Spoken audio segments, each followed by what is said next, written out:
Good afternoon, everyone.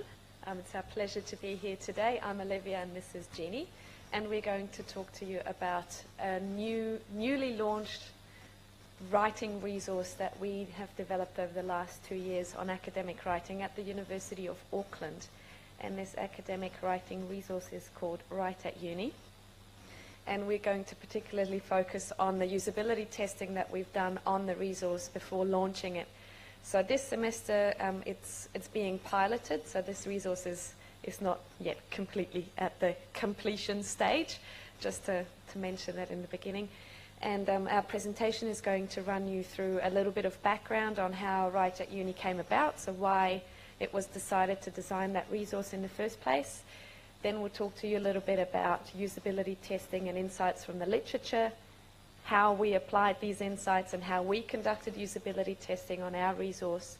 And we'll talk to you about the key findings and the implications, so the lessons learnt, and we'll then leave a little bit of time for questions in the end. So why a writing resource?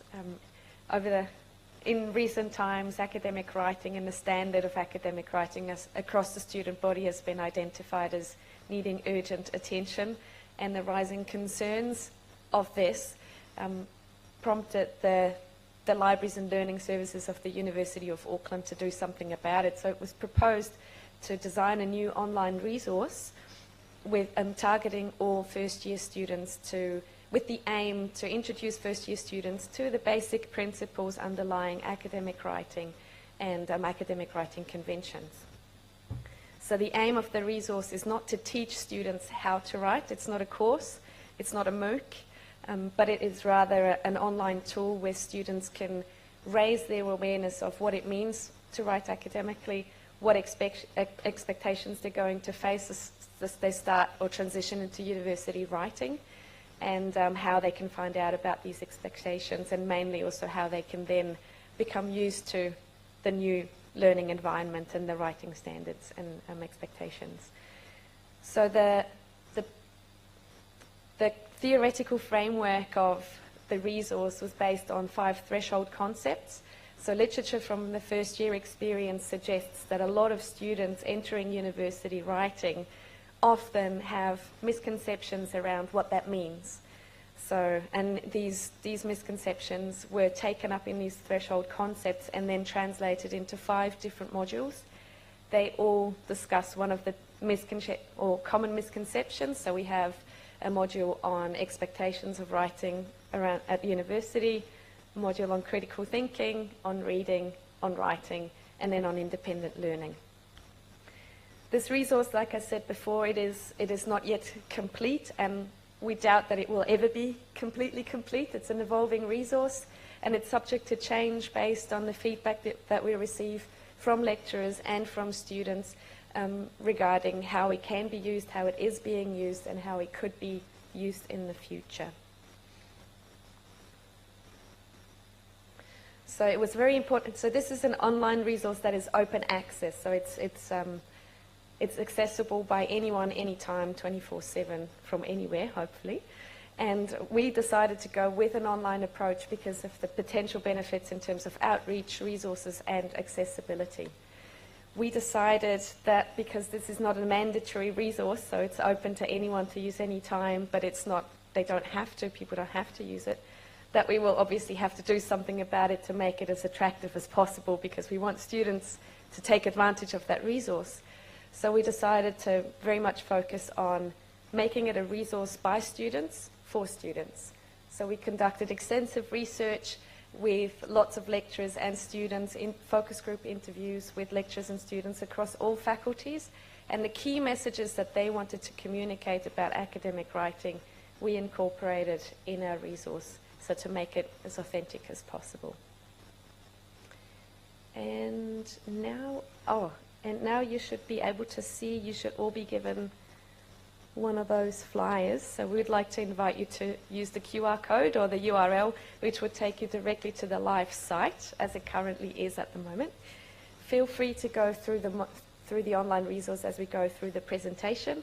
And I would now like to hand over to Jenny to talk to you about usability testing. So basically, Usability can be best defined as the ease with which a technology interface can be used for specific purposes. So as we may know, usability testing is widely used in the commercial world in the process of developing new products, particularly software and websites. The focus of usability testing is in particularly using it during the development stages of a product to identify possible usability problems at an early stage, with the aim to rectify these problems in order to create or produce a more efficient and effective product. Because of the increasing use of technology in education, usability testing has gradually become common practice in higher education institutions. And certainly academic libraries are engaging more in user experience, research, and practice in order to develop, to inform the developing of online learning resources and to learn and understand more about student online experience. So that's something that we did. But it's important to consider that to prepare or organize usability testing, we need to follow very rigorous methodology. And not, if we would like to adopt or implement an evidence-based approach, and this is some of the steps that we follow throughout the process and the development of the right resource. So we started off by setting very clear objectives, and this implies asking ourselves, what do we want to test? What do we want to find out from the process of usability testing? Then who do we want to elicit feedback from? So in these cases, recruiting participants who will be typical resource users. They move into the selection of tasks, which could be both structured or unstructured, and contexts. And in this case, it's selecting tasks that would reflect the real-life application or applications of the resource. This is extremely important in usability testing as well.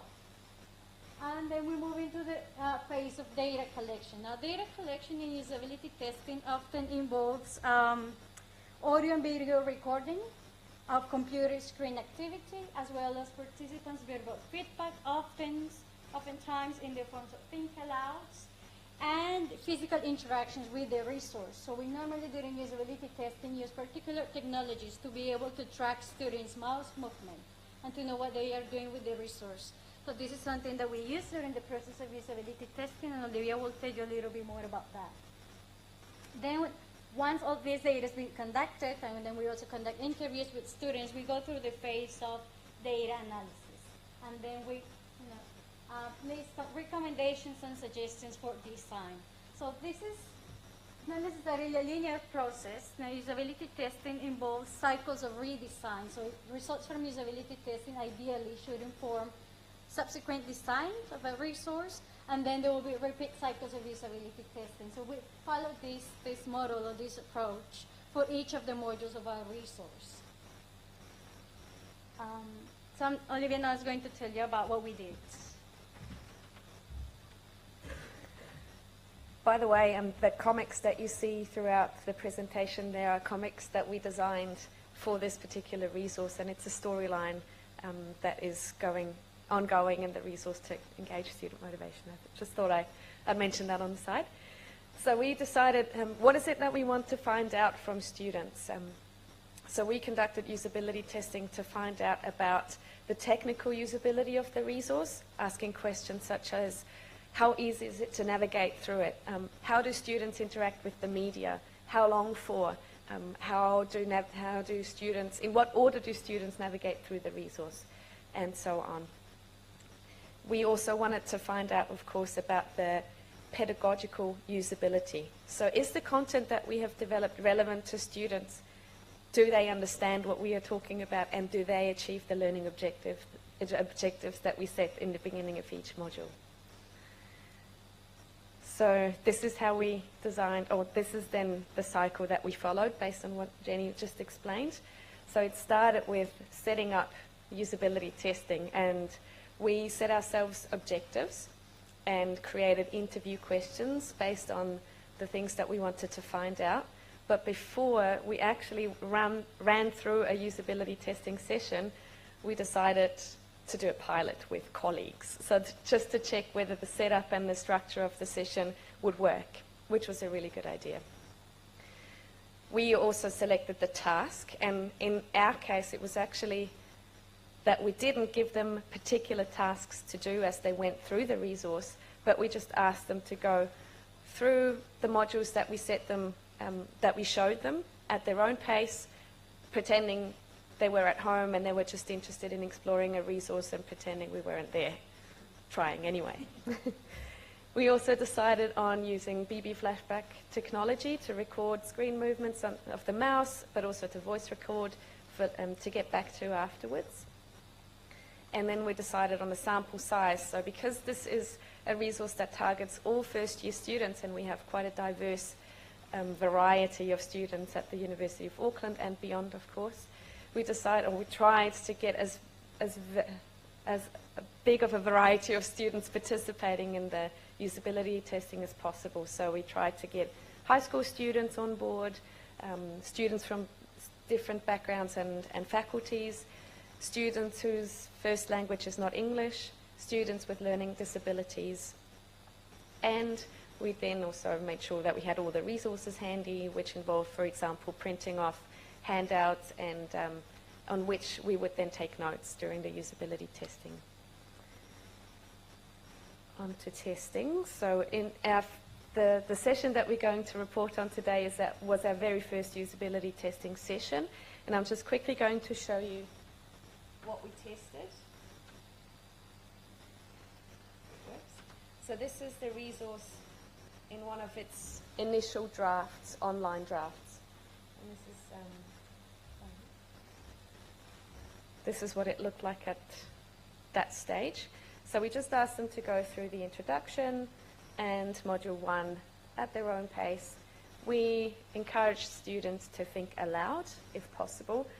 That was, for most students, quite weird and not too comfortable of a situation. Some of them did, some of them didn't feel very comfortable at all. And again, we asked them to pretend we're not here. And so the observer and the interviewer sat back and just let the students go ahead.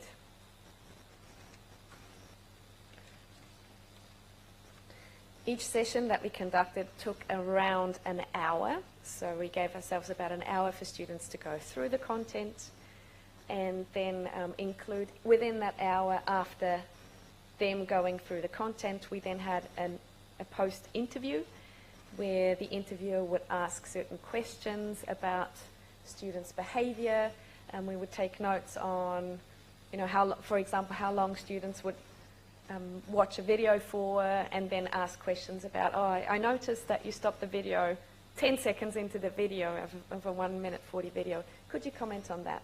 Just so that we could find out what was going on.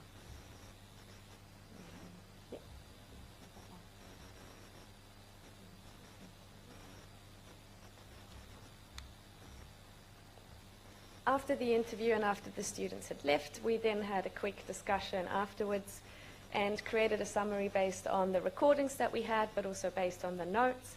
And these notes, obviously, we tried to include also signs, physical signs of students. So if they sighed, physical signs of excitement and frustration would all have to go in there as well, just to find out how we could improve or what would need to be improved. So based on the summary, we then identified what changes were necessary. And to address these barriers to use of the resource, we would then implement the modifications accordingly, which would then inform the subsequent design of subsequent modules. And then the cycle would start again. So with every module that we designed, we would do usability testing again following that basic cycle. Some of the key findings. These findings are based on the first round of usability testing. And it's very interesting. We had about 15 major modifications based on our first usability testing session. So this is quite interesting. Lots of things that we hadn't anticipated, even though the planning stage of the resource was quite a long one. But I'm just going to summarize the key themes that we identified based on our data analysis. So as facilitators to use, we realized that students were happy or satisfied with the quality and relevance of the content. So they mentioned that the content was relevant and pertinent to them. Many of them commented that they wish they had the opportunity to go through a resource of this nature when they were doing the first semester of studies. So that was good for us to hear. They were also happy about the way the content had been sequenced and structured, so they thought it was clarity around the structure of the content, and there was a clear and logical connection between sections of the resource. So that was also good for us to hear. And lastly, they commented on the platform and how easy it was for them to navigate, because this is a platform that was built in-house. But at the same time, we identify a number of barriers to use, and these were related to layout and presentation. So we realized that for some of the sections of the resource, they found it was just the amount of content was too much. It was too much content for them to go through. The length of the media element sometimes was problematic, and this was a very interesting finding. We had a number of discussions with the media productions team around, what is the ideal length for a video clip for students to go through, because this is a self-paced resource. So we have this limit between 2 and 2.5. 2 and 2.5 minutes was the ideal time. So that was the time of the videos that we initially had, or that we uploaded to the initial version of the site. But it turns out the students weren't stopping or just skipping the video right after 1.5 minutes. So students were not spending more than 1.5 minutes on playing a video clip. So that was a significant finding, and we just went back and communicated with media productions team, because they normally work with libraries and teaching staff in producing material for their students. So that was an interesting finding for us, and we had to work around that. There was also something about accessibility. We did design with accessibility guidelines in mind, but we realized that there also was room for improvement. And I'm just going to go through some of the changes that we made. So now you all probably have had a chance to go through the actual site, the current site. And so here we see the original site of this. So we made a few changes in terms of navigation, and I'm just going to describe some of those for you. So initially, because this is a very big and also comprehensive resource, we needed to help students navigate. So this was a very minor change, but which has had a positive impact. So this is just adding some numbering to the headings. This is removing links to other modules. And this is also a very interesting finding as well. We realized this is the introduction of the resource, that once students, they landed on this page, they saw the live links. They were completely ignoring any other content on the page. They were just diving straight to the links. This was the introduction. So we didn't want students, to go through the intro. It was important for us that they did this. So we removed these links. We also noticed that they were not seen and not interactive with content or elements on the right-hand side of the page. And as we may know, this may be related to the F-shaped pattern that that we follow when we are reading on the web. So we eliminated that content, especially if that content was relevant. So what you see now on the left side is that we only have 2 elements. We have not links, and that what was on the right-hand side is now a new element, a new page. So basically, this leads nicely into the most important change, and I think it's the chunking of information. So we realized that students wouldn't be able to interact with more than 1 element at a time. So as you see here, originally we had 3 different elements on 1 page, became 3 different separate pages to make it easy for students to focus and concentrate on content. This was a significant finding and also significant change. So that motivate us to present information and content in different ways. And on that note, I just want to emphasize the last slide here, the one that says writing matters, and because this is connected to accessibility. We realize the behavior patterns of our fast readers. So this is students that wouldn't normally play a media clip. They would rather read or skim through a piece of text to identify main ideas and information. So for those students, we wanted to give them the option of going through the transcripts and identifying key information. So you see that compared to the image on the left, we give equal emphasis to the text and the media element. And so also we bolded key information, and that has been a very positive change so far. In a similar line, regarding accessibility, they've done some usability testing when students with some learning disabilities, because we have incorporated graphic novels. We realize that some of these students may struggle, or might find it difficult to make sense of this kind of content, especially because of the way graphic novels are designed or created. So we also produce, incorporating transcripts so that students can still read and go through the conversations or the dialogues and know what's going on. So just giving different alternatives to students with different interests or needs. So this is around usability, accessibility. And then we made many other changes regarding usability as well. We made sure that all our PDF files are compatible with the screen readers.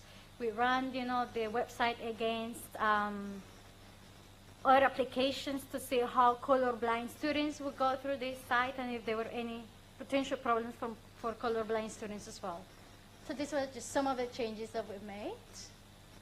So transcripts and access to all comments that we previously didn't have. And there was a lot of work around simplification.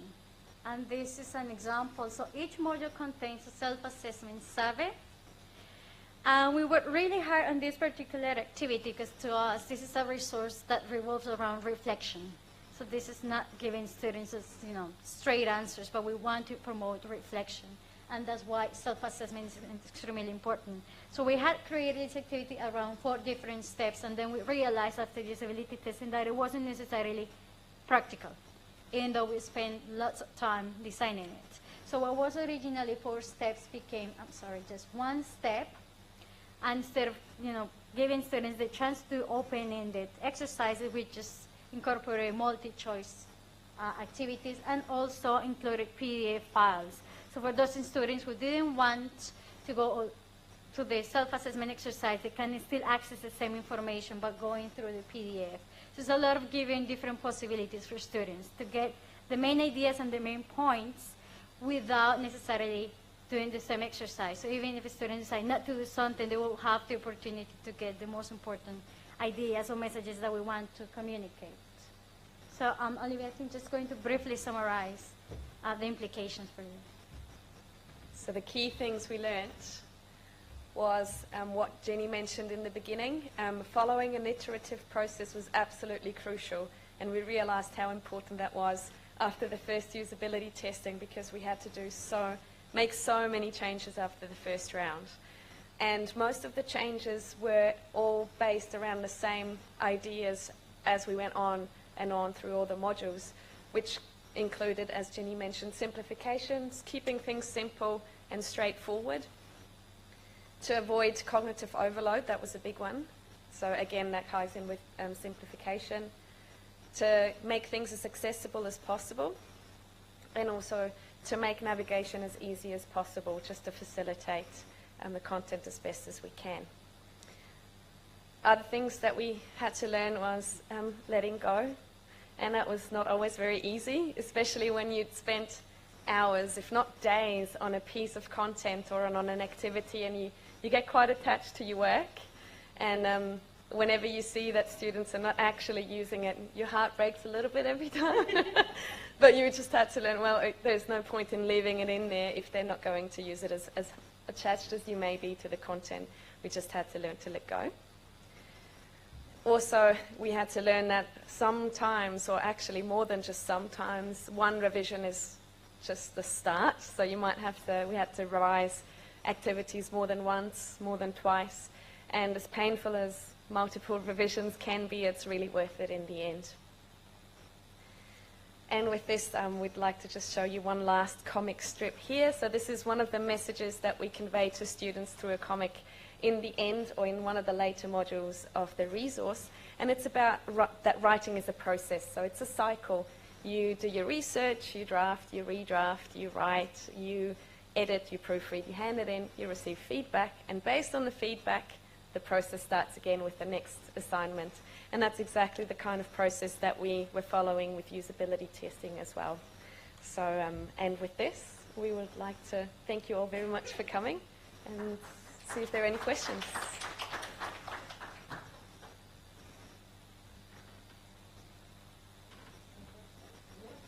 How many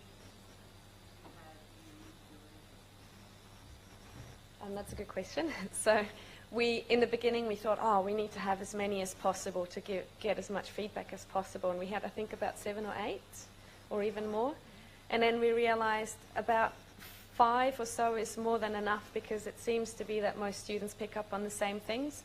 So if you have heard it 5 times, then you won't really hear much different stuff afterwards. Yeah.